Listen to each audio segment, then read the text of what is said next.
আসসালামু আলাইকুম। সবাই কেমন আছেন? আশা করি সবাই ভালো আছেন। আমি আজকে একটা ছোট্ট গল্প বলবো। গল্পটা খুবই ইন্টারেস্টিং এবং শিক্ষণীয়।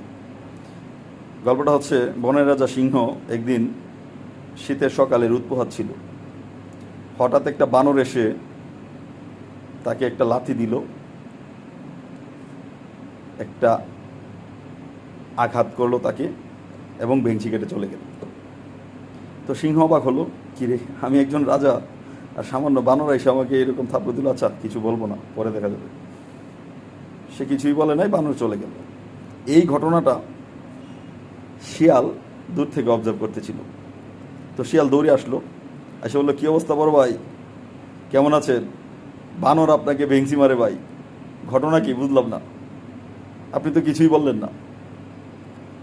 তখন সিংহ বলতেছে, বলবো বলবো, সময় হলে সবই বলবো, ভবিষ্যতে কি হয় দেখ। বেশ কিছুদিন পরে সেই বানরের সাথে আবার সিংহের দেখা। তো প্রথম দেখাতে সিংহ এক থাবড় দিয়ে বানরে মেরে ফেলছে। তো শিয়াল এটা দেখলো, দেখার পরে আবার দৌড়ে আসলো, আসলো, বড় ভাই, আপনার নীতি এবং আদর্শ দিন দিন অনেক নিচে চলে যাচ্ছে। সিংহ বলল, কেন, কি হইল, আমি কি আবার কি করলাম? পরে বললো, ওই দিন বানর আপনাকে অনেক অপমান করলো, আপনাকে ভেংসি দিল, লাথি দিল, কিছুই করলেন না। আর আজকে সে আপনাকে কিছুই করে নাই, অথচ তাকে আপনি মেরে ফেলছেন। তবে আপনি এটা নীতি বহির্ভূত কাজ করলেন না। সিংহ বলল, না, জঙ্গলে রাজত্ব করতে গেলে এরকম কিছু করতে হয়, এটা হচ্ছে আমার পলিটিক্স। আগে যদি তাকে মারতাম তাহলে জঙ্গলের সবাই এসে আমাকে বলতো যে, বড় ভাই, আপনি তো ক্ষমতার অপব্যবহার করলেন, সামান্য বানরকে আপনি মেরে ফেলছেন।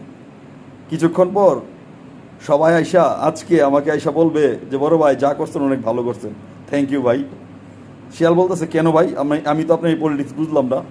পরে বলে, তাহলে শুন, ওই দিন বানর আমাকে ভেংসি মারার পরে ওর সাহস অনেক বেড়ে গেছে।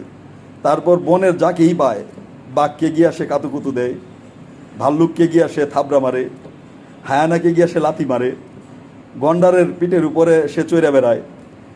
তারপর সবাই বলে, এই তো তো মানে আমাদের সাথে তুই এরকম করতেছিস কেন? বাঘ বলে, এই তুই আমার সাথে এরকম করতেছিস কেন? পরে বলে, আরে আমি তো বনের রাজা সিংহ, তারই মানি না, আর তোমাদের কি মানবো? তো সবাই তার প্রতি ফেটা। এখন যে তাকে মারছি, সবাই এসে বলবে, ভাই থ্যাংক ইউ ভাই, আপনাকেই দরকার। এ থেকে আপনারা কি বুঝলেন? কমেন্টে জানান।